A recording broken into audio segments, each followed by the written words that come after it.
오늘 시편 138편 말씀을 나누는데 이건 세 번에 걸쳐서 나누고 말씀을 함께 나누도록 할게요.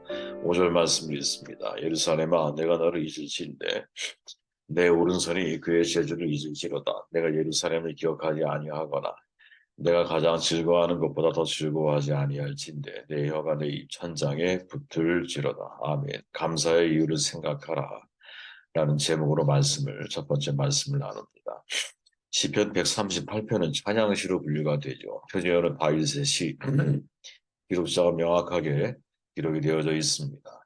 138편에서 145편까지는 모두 다윗이 기록한 시편들이죠.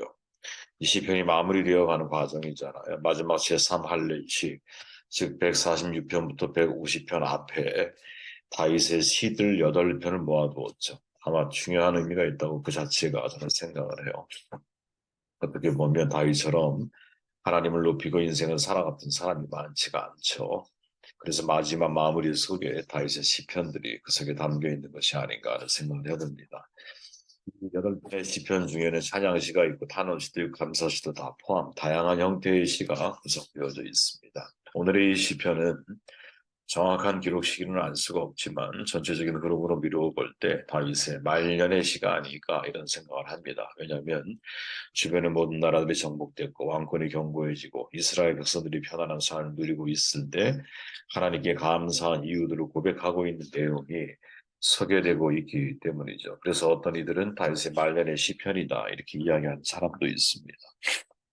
다윗은 지난 날들을 돌아보면서 생의 순간마다 은혜를 주시고 또 크고 작은 일에 역사하시고 사망의 음침한 골짜기에서도 갈 길을 인도해 주셨던 하나님의 은혜를 대단히 포괄적인 언어를 가지고 감사를 표현하고 있죠. 근데 그 내용을 살펴보면 다윗의 감사 이유가 세 가지 방향으로 정돈된다라는 사실을 발견하게 돼요. 오늘은 그 첫 번째 하나의 말씀을 나눈다면 말씀을 성취하시는 하나님께 감사라는 거죠. 2절 말씀을 제가 보면 내가 주의 성전을 향하여 예배하며 주의 인자하심과 성실하심으로 말미암아 주의 이름에 감사하오리니 이는 주께서 주의 말씀을 주의 모든 이름보다 높게 하셨습니다. 참 은혜로운 말씀입니다. 시인 다윗은 주의 말씀을 주의 모든 이름보다 높게 하셨다라고 증언을 하죠. 이 말은 주의 말씀은 반드시 성취된다라고 하는 뜻을 의미하는 겁니다. 그래서 5절에 보면 주의 영광이 참으로 크심으로 주께서 하신 일을 그들이 노래해야 합니다.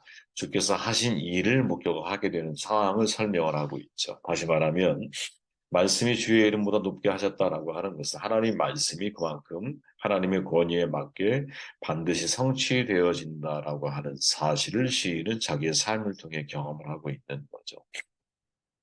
그리고 5절에 보니까 주께서 행하신 일들을 보게 되면 말씀의 성취를 당신들은 분명히 알 수 있습니다. 이렇게 우리에게 증언해주고 있는 거죠. 말씀의 성취를 예언했던 이사야의 말 가운데 이런 내용이 있습니다. 이사야 55장에 보면 이는 비와 눈이 하늘로부터 내려서 그리로 되돌아가지 아니하고 땅을 적시해서 소출이 나게 하며 싹이 나게 하며 파종하는 자에게 종자를 주며 먹는 자에게는 양식을 줌과 같이 중요한 말씀이에요. 내 입에서 나가는 말도 이와 같이 헛되이 내게로 되돌아오지 아니하고 나의 기뻐하는 뜻을 이루며 내가 보낸 일에 형통함이니라. 아멘. 비와 눈을 다시 하늘로 돌려보낼 수 없잖아요. 그죠? 다시 말하면 하나님 말씀도 이렇게 분명하게 성취된다라는 거죠. 비와 눈이 떨어지면 땅에 스며들어서 생명을 만들어내잖아. 그죠? 마치 하나님의 말씀도 그 말씀이 되돌아가는 것이 아니라 결과를 통해서 분명하게 드러나게 된다라는 메시지를 우리에게 전달해주고 있죠. 문제는 이 하나님의 말씀과 성취 사이에 우리 이제 저도 그렇고 여러분도 그렇고 수많은 그리스도인들이 역사적으로 경험했던 거예요. 이 말씀과 성취 사이에는 큰 시간차가 있다라는 점이죠. 어찌 보면 이것이 대부분의 신앙인들의 현실적인 딜레마인데 우리는 하나님의 말씀이 성취된다는 사실을 믿지만 동시에 현실 역사에서 말씀 성취를 볼 수 없을 수도 있다라는 현실 앞에 직면해 있다라는 거죠. 바로 이 딜레마로 인해서 자칫하면 신앙인들 가운데서 세 가지 양상으로 갈라질 수 있는 가능성이 생겨나는 겁니다. 이 자체가 저나 여러분들의 말씀 성취를 믿어요. 근데 문제는 말씀과 성취 사이에는 수십 년이 걸릴 수도 있고 수백 년이 걸릴 수도 있고 수천 년이 걸릴 수도 있다라는 거야. 즉 당대에 내가 그 말씀의 성취를 경험할 수 없을 수 있다는 거예요. 바로 이러한 말씀과 성취 사이에 존재하고 있는 기간들이 우리에게 있어서 이게 하나님의 선하심에 대한 신뢰가 없이는 신앙의 세 가지 모습으로 이게 표출될 수 있다는 거죠. 첫 번째가 뭐냐? 이신론적 무신론이고, 둘째는 실천론적 무신론이고, 실제적 무신론이라고 말하죠. 셋째가 실천적 유신론이라고 표현할 수 있을 거예요. 자, 이사야 예언으로 한번 돌아가 볼게요. 이사야는 바벨론 포로로 잡혀있던 유대인들이 이제 조국의 해방을 맞아 고향으로 돌아가리라고 예언을 하죠. 그 미래를 매우 아름답게, 또 아름답고 밝아 보이게 표현을 해요. 이사야 55장 12절에 보니까 이제 너희는 기뻐 뛰며 길을 떠나 안내를 받으며 탈없이 돌아가리라. 너희를 맞아 산과 언덕들은 환성을 터뜨리고 들의 나무가 모두 손뼉을 치리라. 가시나무 섰던 자리에 전나무가 돋아나고 수액이 불이 있던 자리에 소기나무가 올라오리라. 이런 일이 야훼의 이름을 드날리고 영원히 사라지지 않는 표가 되리라. 자, 되게 아름답게 표현을 하죠. 그들의 미래에 대해서. 근데 문제는 뭐냐면 이사야는 그 상황을 마치 금이 환영하는 것처럼 묘사했지만 실제로는 전혀 그렇지 않았다라는 거죠. 포로들이 돌아가는 길은 고난의 행군과 같았어요. 바벨론에서 포로 생활을 하며 고된 70년의 세월을 견뎌냈거든요. 그 세월 속에서도 그 땅에 뿌리를 내렸던 사람들이 얼마나 많이 있었겠어요. 다니엘은 못 돌아왔다니까.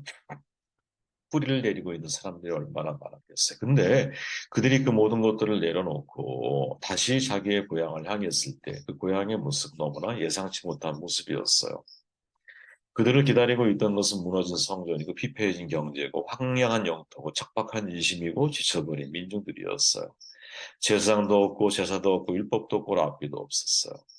이사야의 예언과 너무나 거리가 먼 현실이 그들을 기다리고 있었어. 단지 바벨론에서 고향으로 귀환했다는 것, 식민지 포로적인 삶에서 내가 자유를 얻었다는 것, 이 하나만이 분명한 사실이었고 나머지 눈에 보이는 모든 현실들은 폐허가 된 고향의 암울한 미래, 이제 스스로 땀을 흘려 일구어내야 할 미래적 과제만이 남아있는 거예요. 우리가 마치 6.25 전쟁이 끝나고 났을 때 전국토의 90% 이상의 산이 다 황량한 사막처럼 변했잖아요.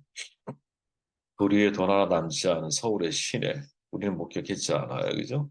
그것을 바라봤던 우리의 어머니, 아버지 세대들이 참 그 참담한 현실 앞에서 어떻게 미래를 꿈꿨을까요? 마치 지금 이스라엘 돌아온 이스라엘 백성들에게 눈에 펼쳐진 세상은 이 예언자 이사야가 우리에게 선포했던 희망적인 미래가 아니라 오히려 눈으로 목격하면 목격할수록 더 미래에 대해 불투명해질 수밖에 없는 미래의 과제만이 남아있는 현실이었다는 거죠. 더욱이 이들이 괴로웠던 게 뭐냐? 예루살렘의 성전을 복구하고 율법을 갱신하며 새로운 유대 공동체를 회복하기 위해서 많은 노력을 기울였는데 다 수포로 돌아갔다는 거지. 우리가 보는 에스라, 느헤미야 이거는 성공적인 역사고 그 이전의 역사는 다 수포로 돌아갔었어요. 그죠? 그러니까 유대인의 역사를 정직하게 본다면 이사야가 선포한 하나님의 말씀이 성취되었다라고 하는 흔적을 찾아보기 어렵거든요. 그러면 이러한 현실 속에 존재하고 살아갔던 그 많은 사람들 가운데는 어떤 형태의 신앙이 발생할 수 있느냐? 첫째가 이론적 무신론자가 나올 수 있다는 거죠. 그죠?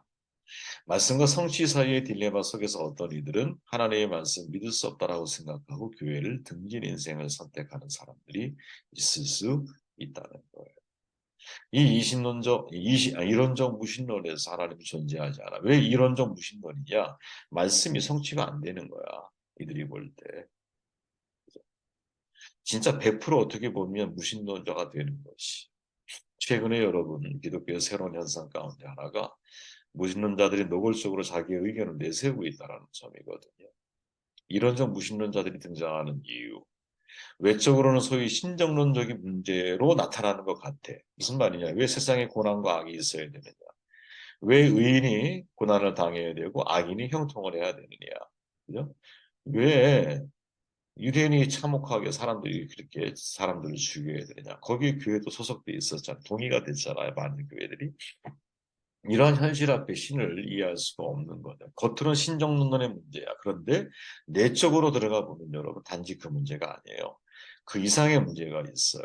문제가 뭐냐? 신앙 고백과는 다르게 살아가는 그리스도인들이 이중적인 모습을 목격하면서 하나님 말씀에 대한 신뢰를 무신론자들이 포기하는 거죠. 그래서 이론적 무신론자가 되는 거예요.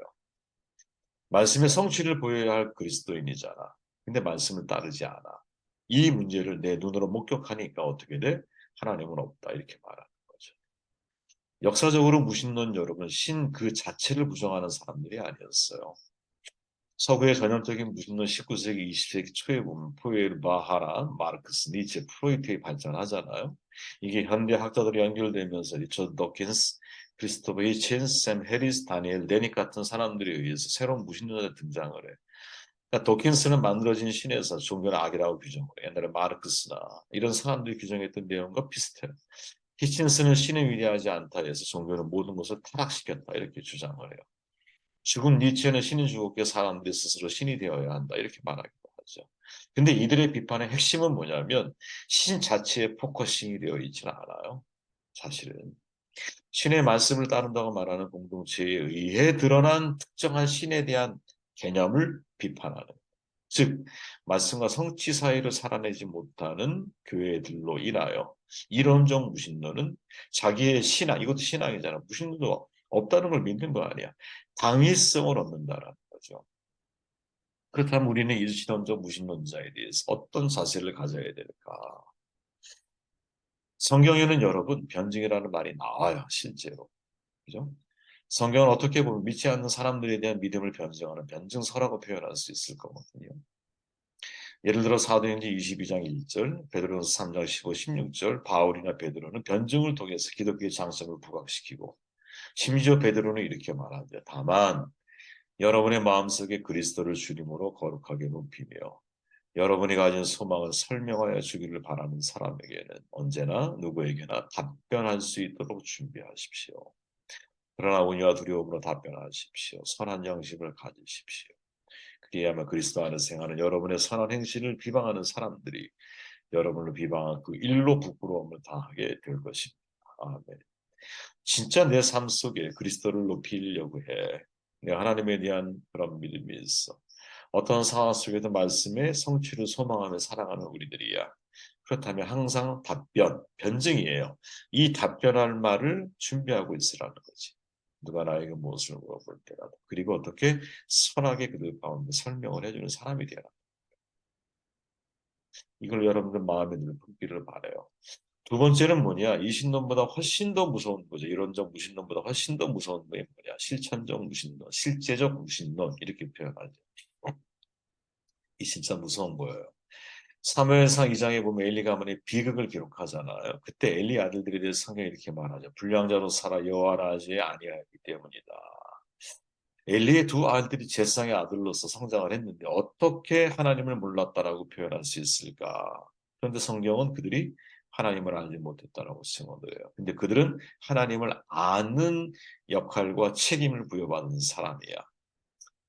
이래서 이 구절이 주목되는 거예요. 이 말은 제사장이 되어서 거룩한 옷을 입고 성전에 정규의식을 집행하는 일을 한다고 해서 그가 언제나 하나님을 알고 믿는 것, 그건 아니라는 것이 땡이라는. 거룩한 회막 안에 있어요. 근데 백성들이 드리는 제물에 마음대로 손을 대. 그죠? 하나님이 드리는 제사를 경배하게 심지어 회막 안에서 섬기는 여인들을 추행하기도 해. 한마디로 그들은 그냥 세습 받아서 종교인으로서 제사장의 직무를 감당하고 있는 것이지 실제 삶 속에서는 무신론자로 인생을 살아가는 것이죠. 자, 이론적 무신론자들은 자신들이 왜 무신론일 수밖에 없는지에 대한 이론적 체계를 세우고 논리적으로 설명을 해요. 그래서 매우 설득력이 있는 것처럼 들려요. 반면에 실천적 무신론자들은 겉으로는 하나님을 잘 믿는 것처럼 말하는데 현실적 삶에서는 하나님이 없는 것처럼 살아간다는 거지. 그러니까 너무 쉽게 거짓말하고 하나님이 보이지 않는 것처럼 저 사람이 양심이 있나? 이런 생각이 들 정도. 상상을 초월한 악행을 저지르며 살아가죠. 이게 더 무서운 것 같아요, 여러분. 저도. 그러니까 말씀을 가르치는 자가 제일 두려워해야 하는 거예요. 사역자들이 제일 하나님 앞에 두려워하는 마음을 가져야 돼요. 자기 성찰의 눈이 없으면 그는 홈리와 비너스의 인생이 될 수 있어요. 법계를 소유하려고 하지. 법계에 소유된 삶을 살아가지를 않잖아. 그러니까 법계를 부조처럼 가지고 와 전쟁에 승리하려고 그래요. 홈리와 비너스가. 우리가 말씀을 소유한 자가 되면 안 돼요. 내가 말씀에 소유된 자가 되어야 되지. 하나님을 내가 소유했다고 착각하면 당신은 교만해지고 있는 거예요. 내가 하나님께 소유된 사람인가를 자꾸 질문해야 되는 것이지. 바로 실천적, 실제적 무신론들의 무서운 점이 바로 이거라. 우리가 하나님을 믿는다고 할 때 이것은 단순한 신념이 아니거든요. 믿음의 신념이라는 요소가 있지만 제가 늘 말씀드린 긍정의 힘은 믿음이 아니야. 믿음의 긍정적인 요소가 있을 수 있어요. 신념도 있을 수 있어요. 그러나 우리가 믿는 믿음은 하나님이 나를 붙들고 계신다라는 사실을 믿는 거지. 그리고 이 믿음 속에서는 내가 이것을 믿기 때문에 내가 의지적으로 나의 인생을 돌이키겠다라고 하는 자기 신앙 고백이 그 속에 담겨 들어가는 것이죠. 그래서 의지가 포함된 신앙이거든요. 그죠? 철학자이면서 기독교인인 강영환이라고 하는 강영환 교수가 있잖아. 신을 모르는 시대의 하나님. 이 책에서 여러분 우리 교회 현실을 아주 심각하게 바라보고 근데 그 내용 중에 이 현실적 실제적 무신론자들에 대한 지적이 있어요. 이렇게 말을 해요. 이론적 무신론자들은 교회 바깥에 있지만 현실적 무신론자들은 교회 안에 있습니다. 교회 밖에 있는 사람들에게 하나님의 백성의 공동체에 대한 신뢰를 떨어뜨리는 것이 누구냐? 바로 기독교인들 가운데 있는 무신론이 서로 상생관계가 아니라 뭐라 그러죠? 서로 파멸적 관계 속에 있는 거죠. 교회 밖에 있는 이론적 무신론자들이 누구에게 영향을 받아? 실제적 무신론자들이 교회 안에 있는 그들에게 영향을 받아서 공동체를 와해시키는 거죠. 복음을 복음이 전달될 통로를 차단시켜 버리는 거지. 자, 우리는 어디에 속해 있느냐? 우리의 선택은 여러분 실천적 유신론자가 되는 거죠. 어떻게 실천적 유신론자가 될 수 있느냐? 우리가 이사야로 시작했으니까 이사야 바벨론 이게 왜 중요하냐? 시편이 그 시대에 기록된 거라고 우리는 역사 신학자들은 말하잖아요. 다 연결돼 있는 거야, 사실은. 그래서 이사야의 이 예언 속에서 이런 말이 또 있어요. 내 생각은 너희 생각 같지 않아. 나에게는 너희가 같지 않아. 나에게는 너희보다 높아. 나의 생각은 너희 생각보다 높아. 나의 생각은 너희 생각보다 높다. 이 표현은 여러분 단순히 생각을 비유한 말이 아니에요. 이거는 여러분 역사의 신비를 가리키는 말이거든요. 무슨 말이냐? 예언자들은 이스라엘의 긴 역사 속에 일정한 시기에 활동한 사람들이야. 통일왕국 시대에 사무엘 나단이 있었죠. 분열왕국 시대에 엘리야 엘리사가 있었어. 바벨론 포로기에 이사야 예레미야 에스겔 같은 사람들이 있었어. 그리고 후기에 소 예언자들이 등장을 하죠. 근데 이들은 각각의 시대에 미래를 예언하거든요. 이때의 미래는 역사를 하나님의 차원에서 해석하는 미래를 말하는 거예요. 때로 여러분 인간적인 눈의 번영의 때야. 근데 예언자들은 위기와 심판을 말하기도 해. 인간적인 눈으로는 절망의 때야. 근데 예언가들이 희망을 선포를 했어. 왜? 역사가 하나님의 손 안에 있다는 사실을 알았기 때문에. 이 사실을 믿는 것이 역사의 신비를 믿는다는 말이에요. 실천론 유신론자가 되려면 어떻게 해야 되느냐? 나의 생각과 하나님의 생각은 달라. 내가 생각하는 역사의 흐름과 하나님의 역사의 흐름은 다르다는 사실을 받아들이고 수용할 수 있어야 된다는 거죠. 그래서 내 생각대로 진행되어지는 역사가 아니라 his story, 그분의 생각과 뜻대로 진행되어지는 역사라는 사실을 인정하면서 역사를 바라보기 시작할 때 지금은 절망이야. 그냥 말씀을 희망을 말해? 그럼 희망적인 미래가 올 거라는 거예요. 내 때에 경험하지 못한다 할지라도. 지금은 절망이야. 같은 말 했나요? 네. 지금은 희망이야. 그러면 근데 예언은 말씀은 절망을 말해. 그러면 반드시 절망적인 암울한 시기가 우리 가운데 올 수 있다라는 것을 믿고 신뢰하며 가야 한다. 여러분의 인생 10년 전으로 다시 한번 되돌아가 보십시오. 자, 지금 되돌아가 보세요. 지금 이 자리에 서게 될 것을 예상한 사람들이 있습니까? 과연 우리 중에 그런 지금의 이 자리를 예상한 사람이 있을까요? 이런 만남을 계획한 사람이 있을까요? 이런 일들이 벌어질 거라고 상상한 사람이 있을까요? 대부분 예상한 사람은 하나도 없을 거야. 지금의 이 자리에 서기까지 10년의 역사를 돌아보면 수많이 헤아릴 수 없을 정도의 많은 우연 같은 필연들이 반복적으로 진행되어지면서 그런 에피소드를 거쳐가면서 지금의 자리에 서게 된 것이.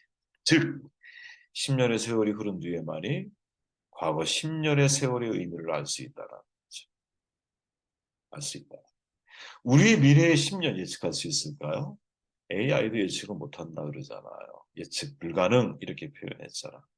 그런데 그 미래를 예측할 수 있는 것은 누구? 오직 하나님의 말씀밖에 없다라는 거죠. 그리고 그 말씀이 결국 성취될 거라는 사실 믿고 우리는 가야 돼. 자, 말씀과 성취 사이에 어떤 이는 이론적 무신론자가 되고 또 어떤 이는 실천적 무신론자가 돼요. 이 둘은 서로가 서로를 공격해. 근데 정말 필요한 사람은 누구냐? 실천적 유신론자가 되는 거죠. 어떻게 유신론자가 될까요? 역사의 신비를 생각할 수 있어야 돼요. 그래서 시인은 말하는 거예요. 여호와여 세상의 모든 왕들이 주께 감사할 것은 그들이 주의 입의 말씀을 들음이오며 세상의 왕들이야. 근데 그들이 뭘 들어? 하나님의 말씀을 들었어. 즉 말씀의 성취를 그들은 목격을 하고 있다라는 거지. 성경이 응할 때까지 순종하셨던 예수님처럼 말씀의 성취를 끝까지 내가 신뢰하며 순종적인 삶을 선택하며 살아갈 것인가? 이 질문 앞에 여러분들은 어떻게 대답을 하시겠습니까? 저의 대답은 말씀과 성취 사이에 끝까지 실천적 유신론자가 되라는 것. 그래야 말씀 성취하시는 하나님께 감사를 드릴 수가 있죠. 누구처럼 오늘의 시인 다윗처럼 제가 기도합니다.